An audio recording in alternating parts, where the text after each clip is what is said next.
Let's see how we can use the growth function in Google Sheets. We have the growth function, Google Sheet open, and it has the data template we require. In column A, we have the x values from 0 to 10, using the sequence function with rows 11, columns 1, start 0, and step 1. In column B, we have the exponential function 2 raised to x, for the x values from 0 to 5.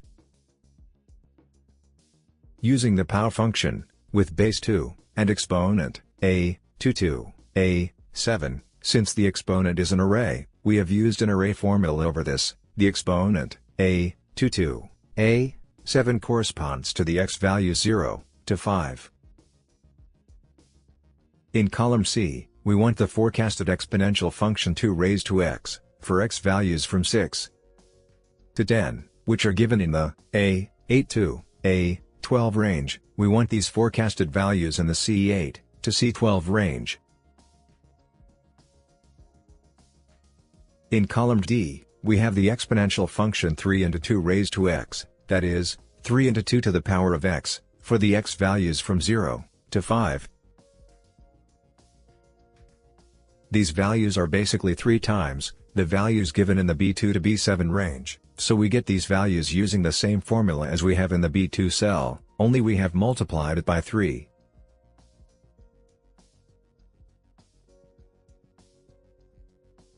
In column E, we want the forecasted exponential function, 3 into 2 raised to x, for the x values, from 6 to 10, which are given in the a, 8 to a, 12 range, and we want these forecasted values in the E8 to E12 range. Now, let's head to the C8 cell, and to get the forecasted exponential function 2 raised to x, we will use the growth function.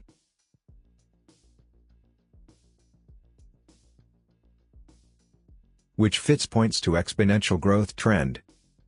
It takes known data y, optional known data x, optional new data x, and optional b as arguments. An example is shown. Little context for the optional b argument, given a general exponential form of y equal to b into m raised to x for a curve fit. Calculates b if true, or forces b to be 1 and only calculates the m values if false. By default, the optional b value is taken as true, that is, it will calculate the value of b in the equation and then give us the result. If we give the optional b argument as false or 0, then it will take the b value in this equation as 1 and then accordingly calculate the m values, and give us the result.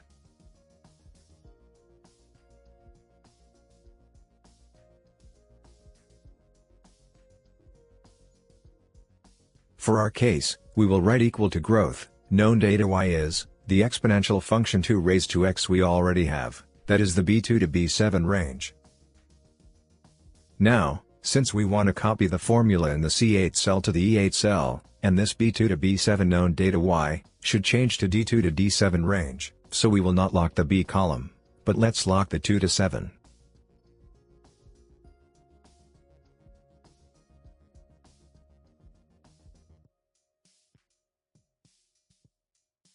Data x, is the data for which we have this known data y, the x value for which we have the known data y, that is the a, 2 to a, 7 range. Let's lock this range using the f4 function plus f4 keys as a case may be, because we do not want this known data x to change. When we copy this formula from the C8 to the E8 cell, the known data x will be 0 to 5 only. Comma. New data x. New data x is the x for which we want the forecasted y values. That is, a, 8 to a, 12 range. Let's lock this range using the f4 function plus f4 keys as a case may be, because when we copy this formula from the C8 to the E8 cell, we do not want this new data x to change, we want the 6 to 10 data only.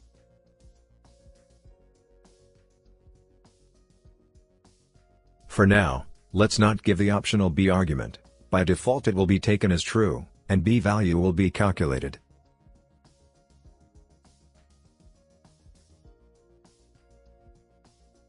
We see that we get 64, 128, 256, 512, 1024 as the exponential function 2 raised to x for x values, from 6 to 10.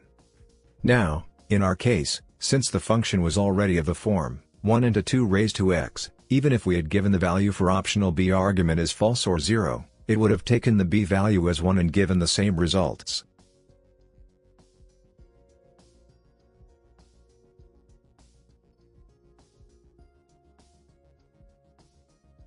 So let's check if we would have got the same result. We will write optional b argument as 0.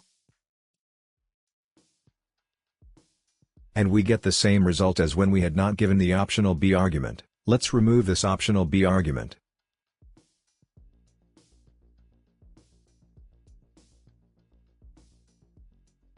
Now we can copy this formula from the C8 cell using the Ctrl+C keys and paste it in the E8 cell for the forecasted exponential function 3 into 2 raised to x using the Ctrl+V keys. We see that the values in the E8 to E12 range are 3 times the values in the C8 to C12 range.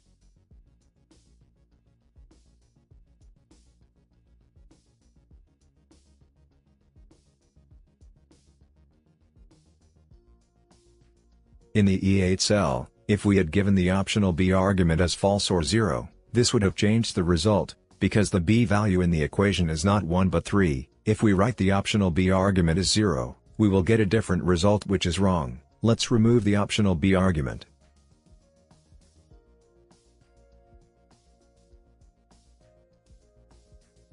We see that we get the forecasted exponential function 3 into 2 raised to x. Let's select the A1 to C12 range. Go to the Insert tab, and click on Chart. We get a chart.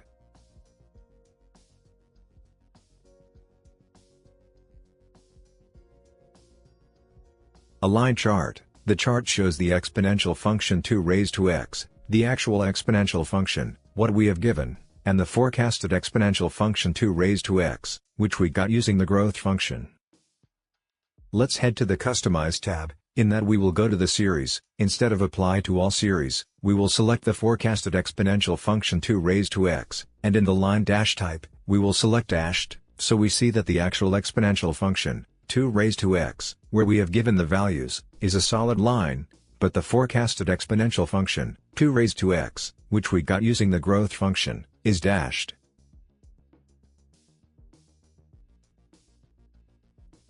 Now, let's select Apply to All Series and tick the data labels, so we get the data labels. We will select the point shape as circle. Now, the circles are too big. Let's change the point size from 10 to, let's say, 7.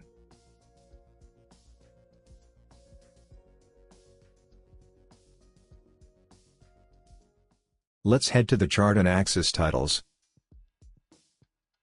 In that we will select the vertical axis title. Since we do not have a vertical axis title, we will write 2 raised to x. We see that we get the vertical axis title as 2 raised to x. The horizontal axis is already taken as x, so we don't need to give that. We will select the chart title to change it to 2 raised to x versus x.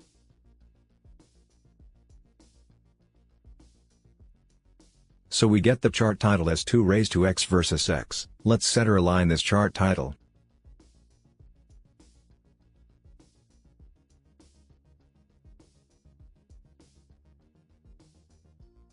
Now let's go to the grid lines and ticks, in the vertical axis. We will select the major ticks, so we will get the major ticks in the vertical axis. Let's select the horizontal axis. And in the major spacing type, we have step, major step, step value, we will give as 1, so we see that the x values go from 0 to 10 in steps of 1. And for this, also, we will tick the major ticks, so we will get the major ticks for the x-axis as well. Let's close the chart editor. Let's move this chart down, and reduce the size of the chart.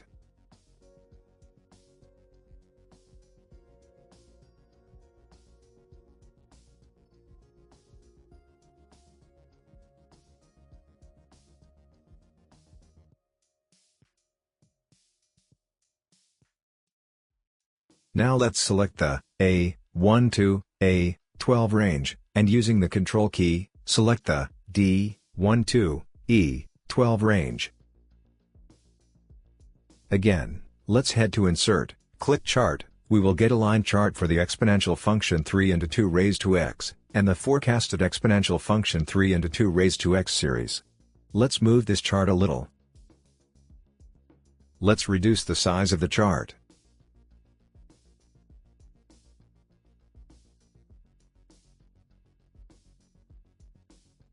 We will again go to the Customize tab. In that series, in Apply to All Series, we will select the forecasted exponential function 3 into 2 raised to x, and in the line dash type, we will select dashed, so that the forecasted series is dashed line, and the actual series is a solid line. Again we will select the Apply to All series.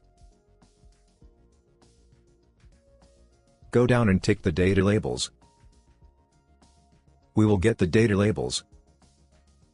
We will select the point shape as circle, and change the point size to 7. So we will get the data labels. In the chart and axis title, the chart title, we will change to 3 into 2 raised to x, versus x.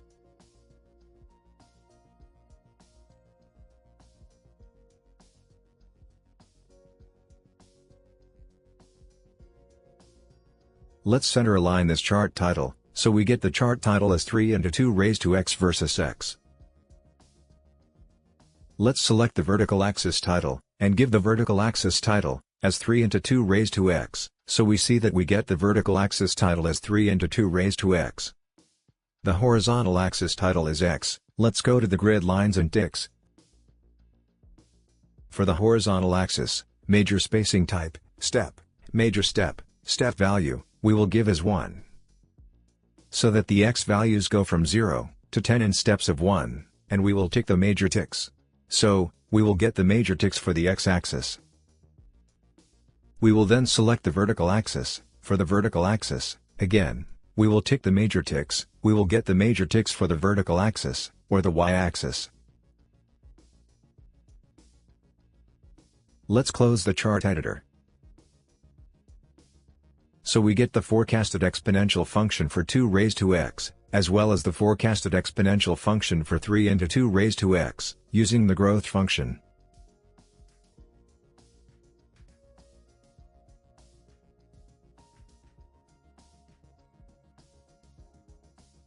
With this, we have successfully learned how to use the growth function in Google Sheets. Thank you for your time. Please like, share, and subscribe if this video was useful.